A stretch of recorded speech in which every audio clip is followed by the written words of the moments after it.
মানুষ ছোট হোক বা বড়, রাজা হোক বা দরিদ্র, সমস্ত মানুষের মধ্যে একটা সামঞ্জস্য থাকে। সমস্ত মানুষের কাছে তার প্রশংসা অত্যন্ত গুরুত্বপূর্ণ। সে খুবই প্রসন্ন হয় যদি আপনি তার প্রশংসা করেন, কিন্তু আপনি যদি তাকে এটা বলেন যে এটা তোমার ভুল ছিল, তোমার কিছু খামতি ছিল, তখন সেটা সে মানতে রাজিই থাকে না। সব মানুষ এটা শুনতে পছন্দ করে যে সে যেটা করেছে সেটাই সর্বোত্তম। এবার আমি আপনাকে একটা কথা বলি, এই হলো নিন্দা, এই হলো প্রশংসা, আর এই হলো সত্য, যা সবার থেকে উচ্চস্থানীয়। সেই জন্য মানুষ আয়না দেখে। আয়না তাকে তার সৌন্দর্য দেখায় না, তাকে দেখায় যা সত্য, যাতে মানুষ আরও সুন্দর হওয়ার চেষ্টা করতে থাকে। তাই আয়না অত্যন্ত গুরুত্বপূর্ণ সত্যকে জানার জন্য। জীবনে নিন্দুকের মাহাত্ম্য প্রশংসকের মাহাত্ম্যের থেকে অনেক বেশি। কেন? কারণ তারা আপনাকে আপনার খামতি দেখায়, আপনার ভুলগুলো বুঝিয়ে দেয়, আপনাকে একটা সুযোগ দেয় নিজেকে শুধরে নিতে, নিজেকে আরও শ্রেষ্ঠ করে তুলতে, যা প্রশংসক করতে পারে না। তাই জীবনে যদি কখনো নিন্দা করা হয়, তাকে ভালোবেসে গ্রহণ করুন, ধন্যাত্মক রূপে গ্রহণ করুন। যদি নিজেকে কোনো শিক্ষা দেওয়া সম্ভব হয় তাহলে অবশ্যই দিন। দেখবেন মন প্রসন্ন হয়ে বলবে, রাধা রাধা। জীবনে কখনো সাফল্য আসে, আবার কখনো অসফলতা, কখনো আশা পাওয়া যায়, কখনো নিরাশা, কখনো জয় লাভ করি, আবার কখনো পরাজয়। এর পেছনের কারণটা জানা অত্যন্ত প্রয়োজনীয়। যদি আমি পরাজয়ের কথা বলি, যখনই আমরা পরাজয় লাভ করি আমরা ভাবতে থাকি যে এমন কেন হলো? আমাদের শত্রু কি বেশি শক্তিশালী ছিল, নাকি আমাদের নীতিতে কোনো খামতি ছিল? এই সমস্ত কারণের পেছনে খুব বড় একটা কারণ থাকে, আর সেই কারণ আমাদের অন্তরে সুপ্ত থাকে। ধরে নিন একটা পথ, তাতে আপনি চলছেন, সেই পথ কাঁটায় পরিপূর্ণ, কিন্তু আপনি পাদুকা পরে রয়েছেন আর আপনি হেঁটে সামনে এগিয়ে যান। এবার এমন একটা পথ এলো যা পুষ্পে ঢাকা, আর আপনি পাদুকা পরে রয়েছেন, কিন্তু আপনার পাদুকাতে একটা পাথর আটকে গেল। তখন দু পা হাঁটাও খুব কঠিন হয়ে পড়ে। এই সংসারের যে কোনো শক্তি আপনাকে পরাস্ত করার পূর্বে আপনি জানেন কে আপনাকে পরাস্ত করতে পারে? আপনার অন্তরের দুর্বলতা, আপনার অন্তরের সেই সুপ্ত শত্রু। আর সেই জন্য ইতিবাচক মনোভাব গুরুত্বপূর্ণ হয়ে পড়ে। ভালো মানুষদের সাথে থাকুন, সৎসঙ্গে থাকুন, বন্ধুত্ব করুন, ভালোবাসুন। এই ভালোবাসা এত শক্তিশালী এক অস্ত্র যাকে ব্রহ্মাস্ত্রও পরাস্ত করতে পারে না। এই সমস্যারূপী পাথর কিছুই নয়। আসুন আমার সাথে ভালোবেসে বলুন, রাধা রাধা। মানুষ যখনই একে অপরের সামনে নিজেদের হৃদয়ের ভাবনা প্রকাশ করে, তখন এক অত্যন্ত প্রভাবশালী মাধ্যম তারা ব্যবহার করে, যাকে ভাষা বলা হয়। এবার আমি দেখেছি যে একজন মানুষ অনেকগুলো ভাষাতেই নিপুণ। আমি এটাও দেখেছি যে মানুষ অনেকগুলো ভাষায় কথা বলে, কখনো কখনো অনেক ভাষা মিলিত করে তার প্রয়োগ করে, উচিত প্রকারে তাকে ব্যবহার করে না, না সেটাকে সম্মান করে, আর না ভাষাকে শুদ্ধ রাখে। আর এটা হলো অনুচিত। যদি ভাষাকে শুদ্ধ রাখেন, তাহলে ভাষা আপনার চরিত্রকে শুদ্ধ রাখবে, তা আপনার একাগ্রতা বাড়িয়ে তুলবে। এই প্রত্যেক ধ্বনিকে অনুভব করে যদি আপনি শব্দের উচ্চারণ করেন, ভাষাকে প্রয়োগ করেন, তাহলে আপনিও আনন্দ পাবেন, আর যিনি শুনছেন সেই ব্যক্তির কানেও মধুর শব্দ বাজবে। তাই মনে রাখবেন, যে ব্যক্তি ভাষার পবিত্রতাকে সম্মান করে, তাকে সংসারও সম্মান করে। ভাষাকে শুদ্ধ এবং পবিত্র রাখুন, তাহলে ভাষা আপনার চরিত্রকেও শুদ্ধ এবং পবিত্র রাখবে। আর এই মন সুপ্রসন্ন হয়ে বলবে, রাধা রাধা। মানুষের দুটো রূপ রয়েছে। এক, আমাদের এই মুখ, যা শুধুই চোখে দেখা যায়, আর দ্বিতীয়, আমাদের এই মন, যা শুধুমাত্র অন্তরাত্মা দ্বারা দেখা যায়। এবার আমাদের এই মুখ, তা ঈশ্বর সকলকেই আগে থেকেই প্রদান করেছেন। কিন্তু এই মন কেমন হবে তা আমাদের জীবনের অনুভূতি এবং আমাদের জীবনের লক্ষ্য এগুলি সুনিশ্চিত করে। অর্থাৎ নেত্র দিয়ে দেখা যায় আমাদের এই মুখ, তা শুধুই এই কারণে প্রয়োজন যাতে সংসার আমাদের দেখতে পায়, আমাদের চিনতে পারে। কিন্তু যদি এই সংসারে আপনি প্রকৃত অর্থে মান সম্মান লাভ করতে চান, তাহলে নিজের অন্তরাত্মাকে আপনাকে বিকশিত করতেই হবে। দেখুন, কথায় আছে এই যে অসুর, তা শারীরিকভাবে উপস্থিত নয়, তা মনের মধ্যে থাকে। যদি এই মন থেকে অসুরকে বের করে দেওয়া যায়, তাহলে শরীরে তা উপস্থিত থাকবেই না। তাই মনকে শুদ্ধ করুন আর আমার সাথে ভালোবেসে বলুন, রাধা রাধা। এই সংসারে যখন সাফল্যের পথে আপনি অগ্রসর হবেন, তখন আপনার পরিশ্রম, একাগ্রতা, সাহসের সাথে সাথে সমাজের মানসিকতাও সহ্য করতে হবে। প্রত্যেক ব্যক্তি কিছু না কিছু ভাবেন, কিছু না কিছু বলেন। কিছু মানুষ এমন আছেন যারা ভাববেন যে আপনি কিছুই করতে পারবেন না, তারা আপনার নিন্দা করবেন। আর এই নিন্দার কথা ভেবেই আমরা ভয়ভীত হয়ে পড়ি। সেই কারণে নিজেদের আশা, নিজেদের বিশ্বাস হারিয়ে ফেলি। এবার যদি সেই নিন্দার ভয়ে আমরা লক্ষ্যচ্যুত হই, তাহলে সেটা অনুচিত। সেই জন্য জীবনে শুধু পরিশ্রম করতে থাকুন, সামনে এগোতে থাকুন। যেই দিন আপনি আপনার লক্ষ্য লাভ করবেন, সেই প্রত্যেক ব্যক্তি যারা নিন্দা করছিলেন, তাদের দৃষ্টি আপনা থেকেই পাল্টে যাবে, ঠিক কিনা? এই সংসারকে যা প্রাণ চায় তাই বলতে দিন। যদি আপনি কারোর কথা শুনতে চান, তাহলে নিজের অন্তরের কথা শুনুন। সেটাই আপনাকে উচিত পথে নিয়ে যাবে। সামনে অগ্রসর হতে থাকুন, পরিশ্রম করুন। এমন একটা দিন আসবে যেদিন এই নিন্দুক ব্যক্তিরা আপনার লক্ষ্যপ্রাপ্তির উদাহরণ সবাইকে দেবে। আসুন আমার সাথে ভালোবেসে বলুন, রাধা রাধা। এ হলো রামায়ণের সময়কালের কথা। সেতু নির্মাণ করার কাজ চলছিল। সমস্ত বানর সেনা এই কাজে নিযুক্ত হয়েছিলেন। বড় বড় পাথর তুলে নিয়ে এই বানর সেনা সমুদ্রে ফেলছিলেন। এই কাজ চলছিল। এমন সময় ছোট্ট একটা কাঠবিড়ালি এলো। ছোট ছোট মাটির ডেলা হাতে নিয়ে সাগরের কাছে যাচ্ছিল আর বড় বড় পাথরের পাশে রেখে দিচ্ছিল। যথাসম্ভব সেখানে রেখে আসছিল। সারা দিন ধরে সে এই পরিশ্রম করেই যাচ্ছিল। এবার শ্রীরাম তার এই কাজ দেখতে পেলেন। সেই ছোট্ট কাঠবিড়ালিটিকে নিজের হাতে তুলে নিলেন এবং অত্যন্ত ভালোবেসে তার পিঠে হাত বুলিয়ে দিলেন। কথায় আছে যে কাঠবিড়ালির পিঠে যে দাগ আছে, সেই 3টি দাগ এসেছে শ্রীরামচন্দ্রের 3 আঙুলের থেকে। যে কাজ আপনি করছেন তাতে সমস্ত শক্তি প্রয়োগ করুন। যতটা আপনার সামর্থ্য রয়েছে, যতটা আপনার প্রতিভা রয়েছে, সম্পূর্ণভাবে উৎসর্গ করে দিন। ঠিক এমনভাবে কর্ম করুন।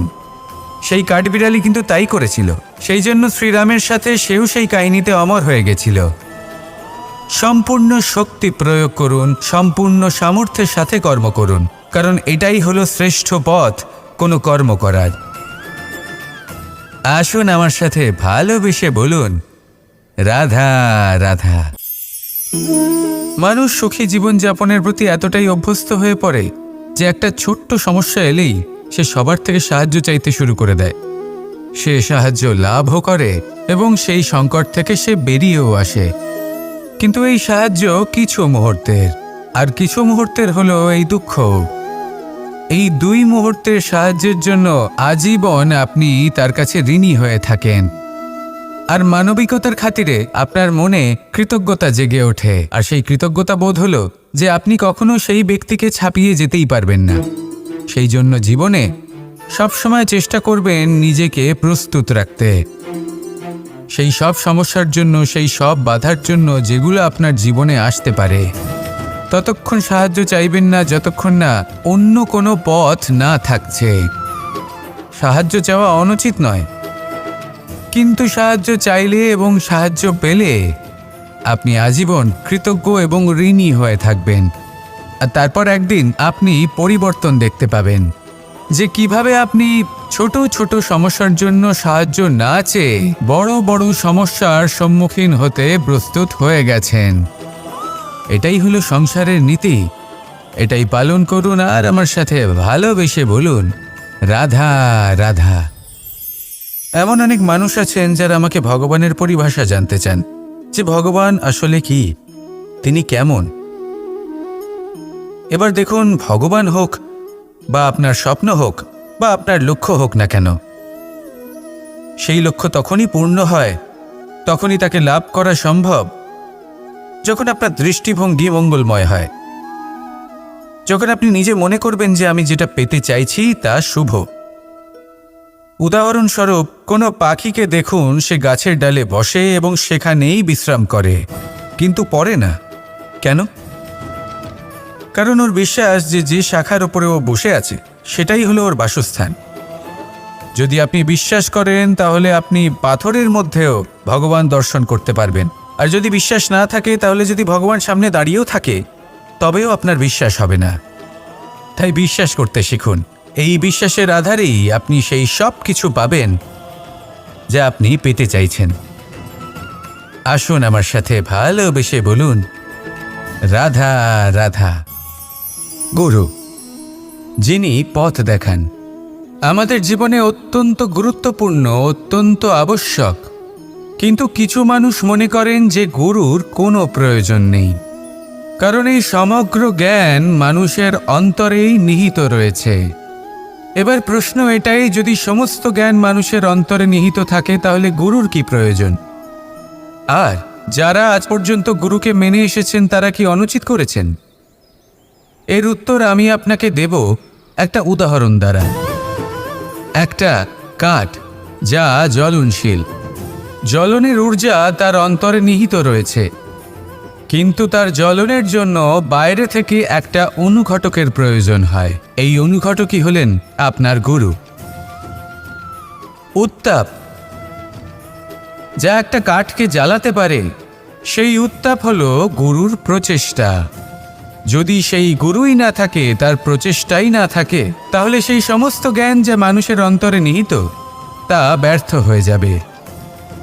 যদি আপনার সাথে আপনার গুরু থাকেন, আপনার পথ প্রদর্শন করেন, আপনার অন্তরের জ্ঞানকে বাইরে নিয়ে আসতে পারেন, তাহলে তাকে সম্মান করুন আর আমার সাথে ভালোবেসে বলুন, রাধা রাধা।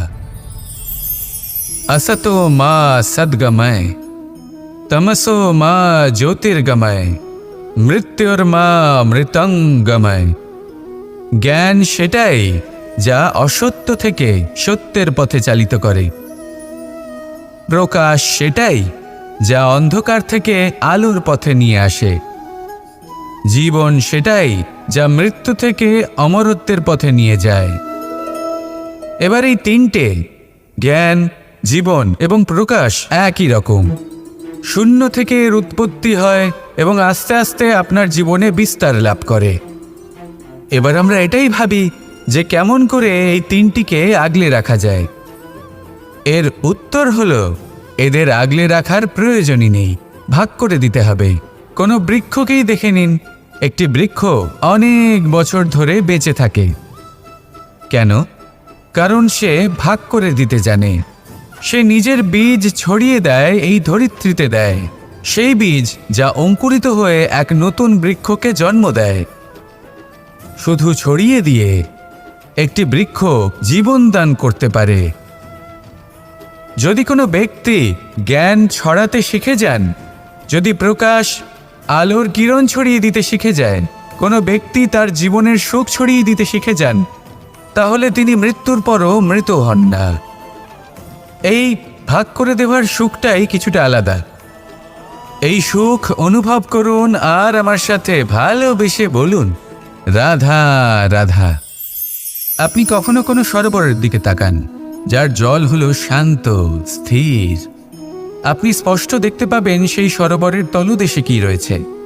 তাতে সাঁতরে বেড়াচ্ছে সুন্দর মাছ, চকচকে কিছু পাথর, স্বর্ণরূপী বালি, সবই আপনি দেখতে পাবেন।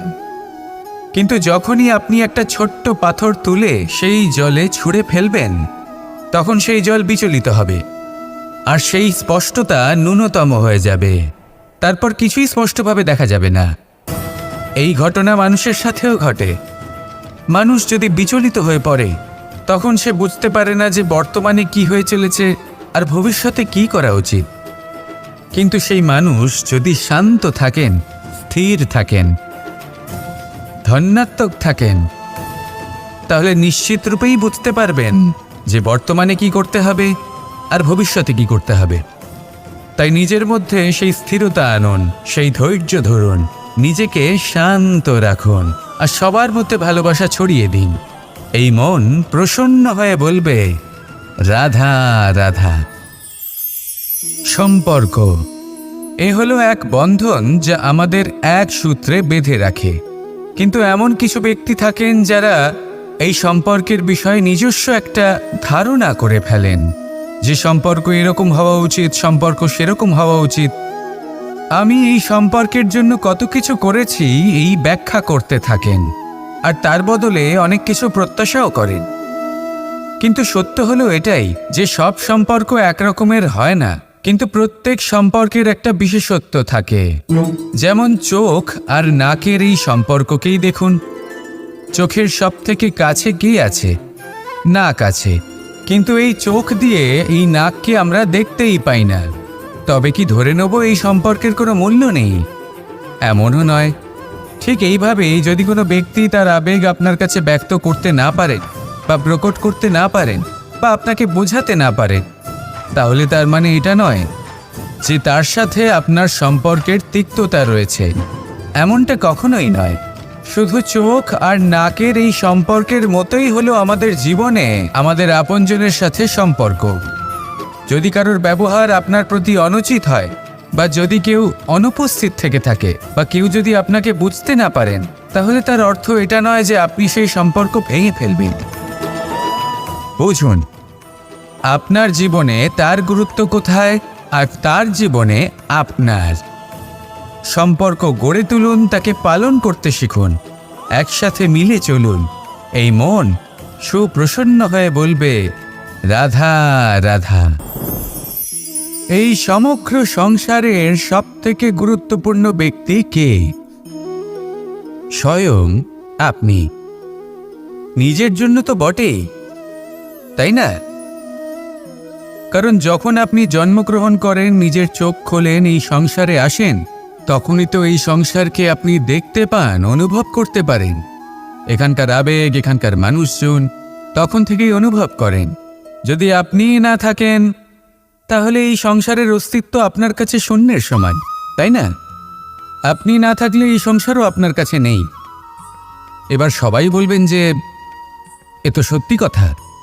সেই অনুযায়ী তো আমার স্বার্থপর হওয়া উচিত, অহংকারী হওয়া উচিত, কারণ আমার কাছে আমিই তো সব কিছু। দৃষ্টিভঙ্গি পাল্টে দেখুন। আপনার কাছে সবথেকে বেশি গুরুত্বপূর্ণ ব্যক্তি কে? আপনি নিজেই। সেই মানুষটি কেমন হওয়া উচিত একটু ভেবে দেখুন।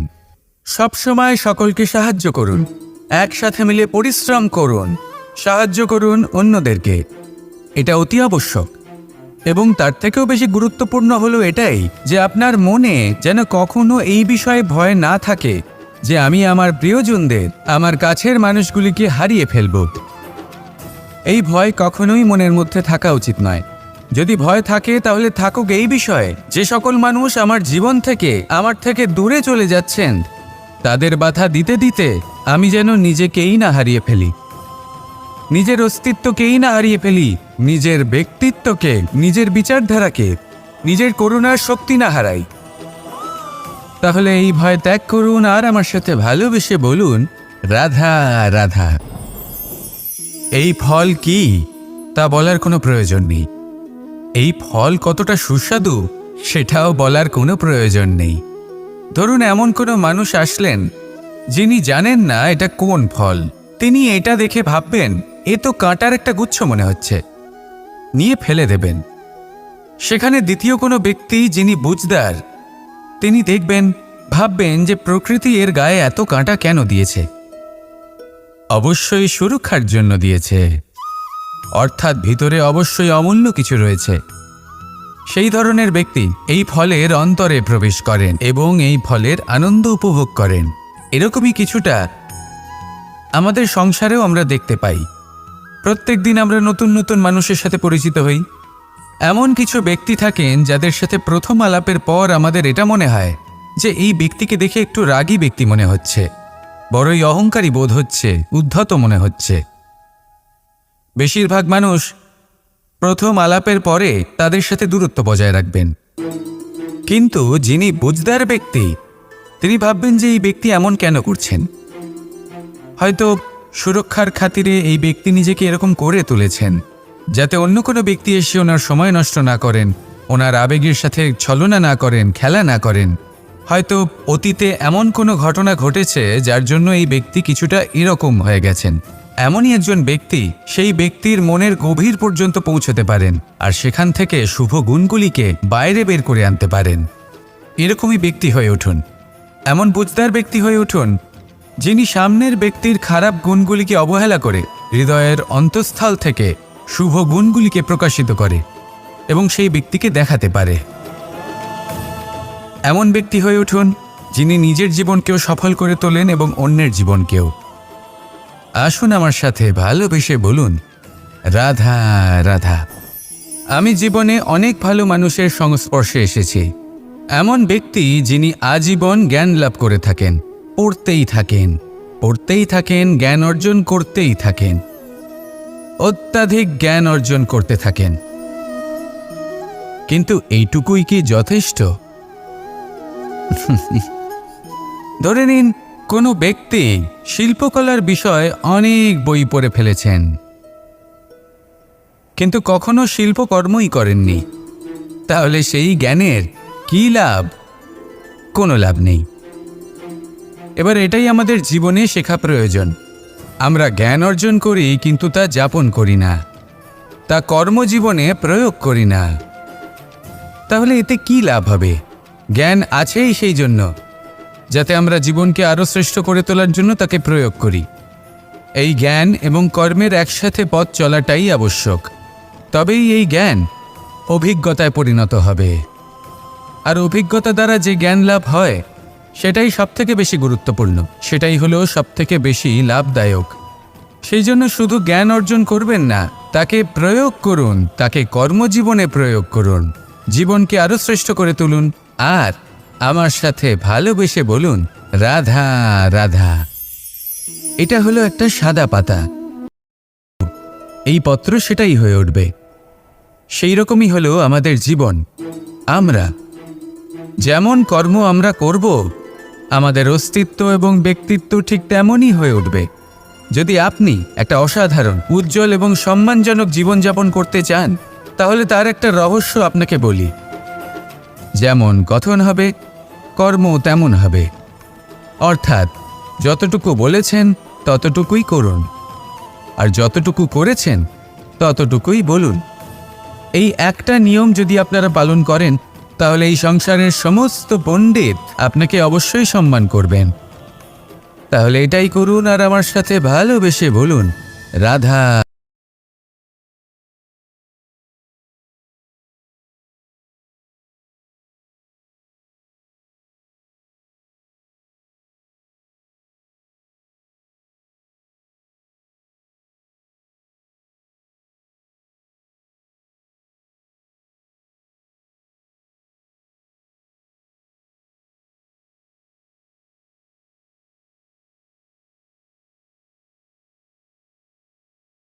এর এই গভীরতা তাদের জীবনে বড় সুখ নিয়ে আসে। এটা ঠিক সেই রকম যেরকম বিশাল এক সমুদ্রে, গভীর এক সমুদ্রে অমূল্য রত্ন খুঁজে পাওয়া যায়। এটাও ঠিক সেই রকমই। সেই জন্য জীবনে বড় বড় সুখের খোঁজ করতে গিয়ে সময় নষ্ট করবেন না। এই যে ছোট ছোট সুখ আছে, এগুলোকে যাপন করা শুরু করুন, এগুলোর আনন্দ লাভ করুন, এগুলো নিয়ে উৎসব পালন করুন, প্রেমের গভীরতা বুঝুন আর এই গভীর প্রেমে মন নিমজ্জিত করুন। তারপরে দেখুন এই মন আর এই জীবন সুপ্রসন্ন হয়ে বলবে, রাধা রাধা। মানুষের জন্ম কখনো তার ভবিষ্যৎ নির্ধারণ করতে পারে না। হ্যাঁ, ওর জীবনযাত্রা অবশ্যই সুখময় হতে পারে। নির্ভর করে যে ও কোন পরিবারে জন্ম নিচ্ছে, তার পরিবার পরিজন কে হন, তার মাতা পিতা কে হন, তাকে কেমন শিক্ষা দেওয়া হয়েছে, কেমনভাবে পালন করা হচ্ছে। সে কিন্তু কুপাত্রও হতে পারে, আবার সুপাত্রও হতে পারে। কিন্তু সে চলে যাওয়ার পর এই সংসার তাকে মনে রাখবে নাকি না? আর যদি মনেও রাখে, তাহলে কিভাবে মনে রাখবে সেটা নির্ভর করছে তার কর্ম এবং তার নির্বাচনের উপর। ঠিক যেমন বর্ষার এই জলের ফোঁটা যখন মেঘ থেকে ঝরে পড়ে, তখন তার এই নির্বাচন হলো গুরুত্বপূর্ণ, কারণ তার নির্বাচন তার উপর নির্ভর করছে তার ভবিষ্যৎ কেমন হবে। ঝিনুকের মুখে পড়লে মুক্ত হয়ে ওঠে, সাপের মুখে পড়লে বিষ, আর যদি কোনো পাতায় পড়ে তাহলে শিশিরে পরিণত হয়। তাহলে কর্ম এবং নির্বাচন দুটি জীবনে গুরুত্বপূর্ণ। এদের বিষয়ে বিশেষ যত্ন নেবেন এবং আমার সাথে ভালোবেসে বলবেন, রাধা রাধা। আমাদের সকলের কাছে বৃক্ষ অত্যন্ত প্রিয়। আমরা সর্বদাই চাই এই বৃক্ষ যেন সবুজ থাকে, ফুলে ফলে ভরে থাকে, আমাদের ছায়া প্রদান করে, তা যেন সুস্থ থাকে, আমাদের ফল প্রদান করে। আর সেই জন্য আমরা প্রতিদিন সেই বৃক্ষকে জল প্রদান করি। কিন্তু কখনো ভেবে দেখেছেন যে জল তো আমরা বৃক্ষের গোড়ায় দিই, তারপরেও এই জল সেই বৃক্ষের প্রত্যেকটি পাতায় ঠিক পৌঁছে যায়? এটা কিভাবে সম্ভব? কিছুটা এরকমই হলো আমাদের কর্ম। যদি এই পৃথিবীতে থেকে শুদ্ধ মনে সৎকর্ম করেন, এই কর্ম সোজা ঈশ্বরের কাছে গিয়ে পৌঁছয়। যদি শ্রদ্ধাভাব নিয়ে সমর্পিত হয়ে শুদ্ধ চিত্তে আপনি কাউকে সেবা করেন, তা সে মাতা পিতাই হোক, পরিবার হোক, গুরু হোক, পশুপক্ষী হোক বা সমাজ হোক, তাহলে সেটা সোজা ঈশ্বরের চরণে সমর্পিত হয়। সবসময় শুদ্ধ চিত্তে সমর্পিত হয়ে এবং মনে শ্রদ্ধা ভাব নিয়ে কর্ম করুন। ঈশ্বর নিজে থেকেই এর ফল আপনাকে প্রদান করবেন। আসুন আমার সাথে ভালোবেসে বলুন, রাধা রাধা। ইচ্ছে এবং চেষ্টা এই দুই মানুষের মধ্যে আছে, কিন্তু এই দুইয়ের মধ্যে সামঞ্জস্য থাকা খুব প্রয়োজন। আপনার যা ইচ্ছে সেটা পূর্ণ করার জন্য চেষ্টার প্রয়োজন তো অবশ্যই। আপনি যে স্বপ্ন দেখেন সেটা পূর্ণ করার জন্য নিদ্রা ত্যাগ করে চেষ্টা করা অত্যন্ত প্রয়োজনীয়, নয়তো এই স্বপ্ন কখনোই পূর্ণ হবে না। যদি আপনি কোনো প্রশ্নের উত্তর চান, তাহলেও আপনাকে চেষ্টা করতেই হবে। জীবনে যদি সামনে এগোতে হয়, তাহলে পাকে কষ্ট দিয়ে সামনে এগোতে হবে। চেষ্টা অবশ্যই করতে হবে। যদি আপনি চেষ্টা না করেন, পরিশ্রম না করেন, তাহলে এই সংসার আপনাকে পেছনে ফেলে সামনে এগিয়ে যাবে। নিজের ইচ্ছেগুলিকে মন থেকে বাস্তবে আনুন আর চেষ্টার দ্বারা তাকে সার্থক করুন। এই মন প্রসন্ন হয়ে বলবে, রাধা রাধা। জীবনে কখনো সাফল্য আসে, আবার কখনো অসফলতা, কখনো আশা পাওয়া যায়, কখনো নিরাশা, কখনো জয় লাভ করি, আবার কখনো পরাজয়। এর পেছনের কারণটা জানা অত্যন্ত প্রয়োজনীয়। যদি আমি পরাজয়ের কথা বলি, যখনই আমরা পরাজয় লাভ করি আমরা ভাবতে থাকি যে এমন কেন হলো? আমাদের শত্রু কি বেশি শক্তিশালী ছিল, নাকি আমাদের নীতিতে কোনো খামতি ছিল? এই সমস্ত কারণের পেছনে খুব বড় একটা কারণ থাকে, আর সেই কারণ আমাদের অন্তরে সুপ্ত থাকে। ধরে নিন একটা পথ, তাতে আপনি চলছেন। সেই পথ কাঁটায় পরিপূর্ণ, কিন্তু আপনি পাদুকা পরে রয়েছেন আর আপনি হেঁটে সামনে এগিয়ে যান। এবার এমন একটা পথ এলো যা পুষ্পে ঢাকা, আর আপনি পাদুকা পরে রয়েছেন, কিন্তু আপনার পাদুকাতে একটা পাথর আটকে গেল। তখন দু পা হাঁটাও খুব কঠিন হয়ে পড়ে। এই সংসারের যে কোনো শক্তি আপনাকে পরাস্ত করার পূর্বে আপনি জানেন কে আপনাকে পরাস্ত করতে পারে? আপনার অন্তরের দুর্বলতা, আপনার অন্তরের সেই সুপ্ত শত্রু। আর সেই জন্য ইতিবাচক মনোভাব গুরুত্বপূর্ণ হয়ে পড়ে। ভালো মানুষদের সাথে থাকুন, সৎসঙ্গে থাকুন, বন্ধুত্ব করুন, ভালোবাসুন। এই ভালোবাসা এত শক্তিশালী এক অস্ত্র যাকে ব্রহ্মাস্ত্রও পরাস্ত করতে পারে না। এই সমস্যারূপী পাথর কিছুই নয়।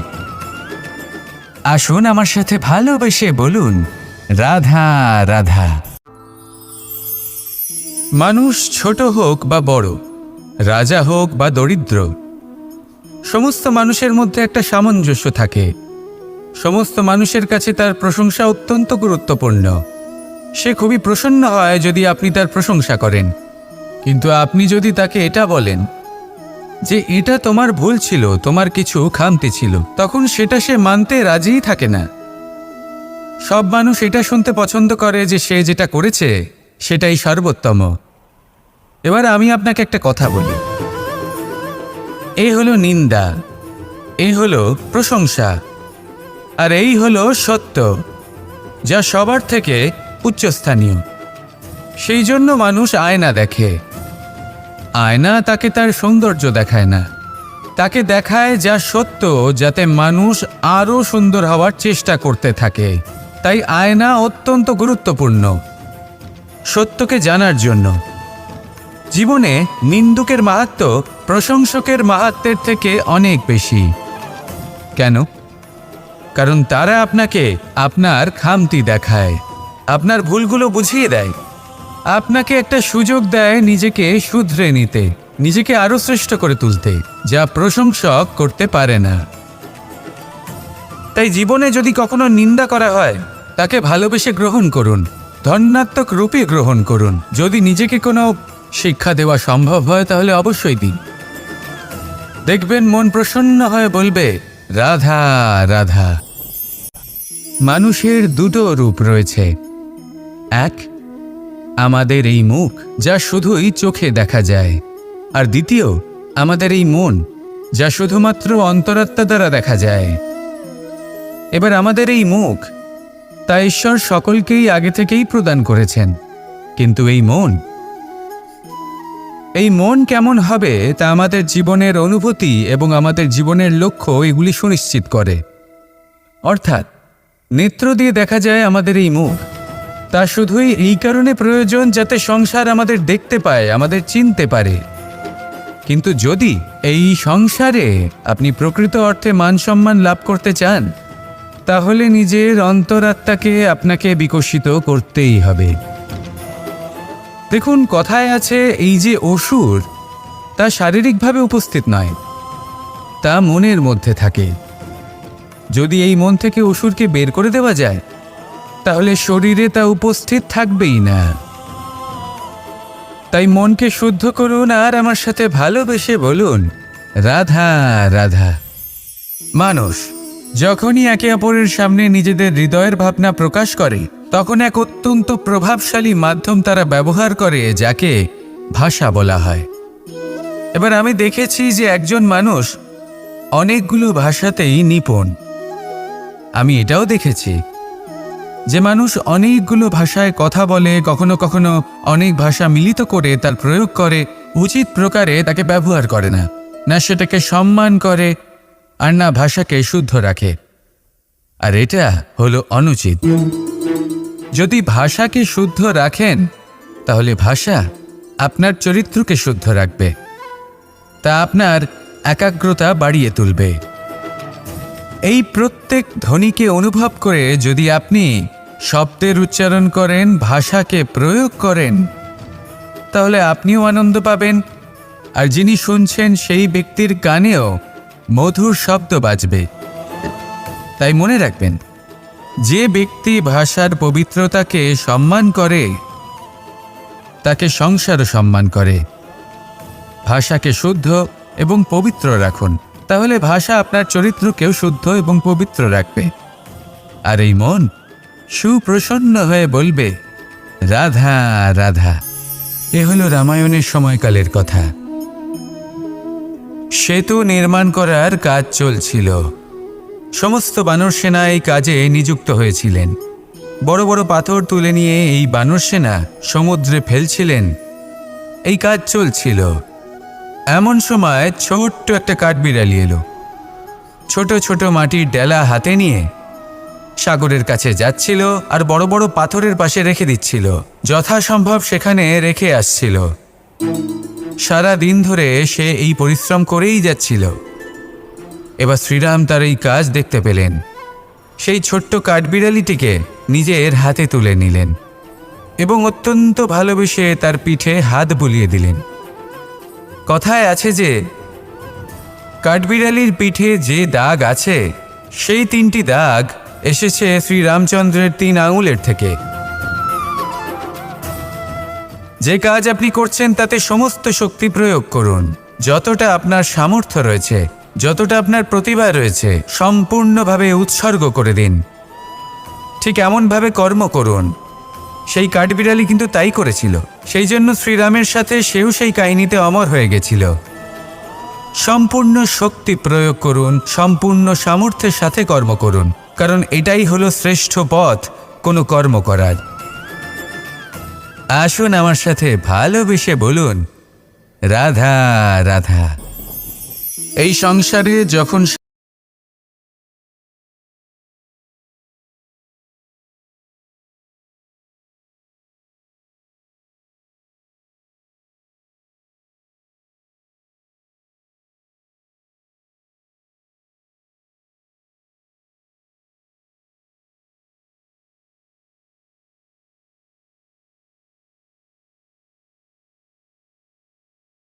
সেই কারণে নিজেদের আশা, নিজেদের বিশ্বাস হারিয়ে ফেলি।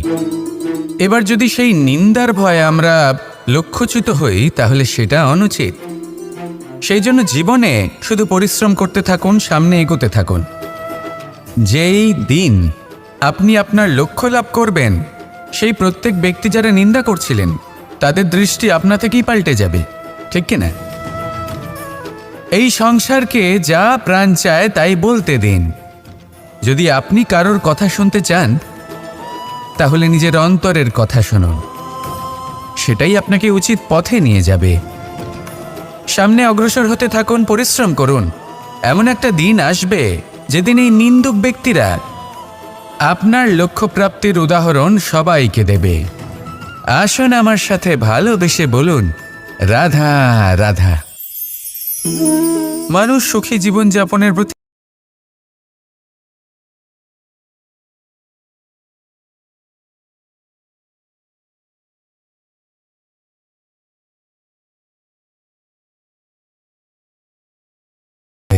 আর কিছু মুহূর্তের হলো এই দুঃখ। এই 2 মুহূর্তের সাহায্যের জন্য আজীবন আপনি তার কাছে ঋণী হয়ে থাকেন। আর মানবিকতার খাতিরে আপনার মনে কৃতজ্ঞতা জেগে ওঠে। আর সেই কৃতজ্ঞতা বোধ হলো যে আপনি কখনো সেই ব্যক্তিকে ছাপিয়ে যেতেই পারবেন না। সেই জন্য জীবনে সবসময় চেষ্টা করবেন নিজেকে প্রস্তুত রাখতে, সেই সব সমস্যার জন্য, সেই সব বাধার জন্য যেগুলো আপনার জীবনে আসতে পারে। ততক্ষণ সাহায্য চাইবেন না যতক্ষণ না অন্য কোনো পথ না থাকছে। সাহায্য চাওয়া অনুচিত নয়, কিন্তু সাহায্য চাইলে এবং সাহায্য পেলে আপনি আজীবন কৃতজ্ঞ এবং ঋণী হয়ে থাকবেন। আর তারপর একদিন আপনি পরিবর্তন দেখতে পাবেন যে কিভাবে আপনি ছোট ছোট সমস্যার জন্য সাহায্য না চেয়ে বড় বড় সমস্যার সম্মুখীন হতে প্রস্তুত হয়ে গেছেন। এটাই হলো সংসারের নীতি। এটাই পালন করুন আর আমার সাথে ভালোবেসে বলুন, রাধা রাধা। এমন অনেক মানুষ আছেন যারা আমাকে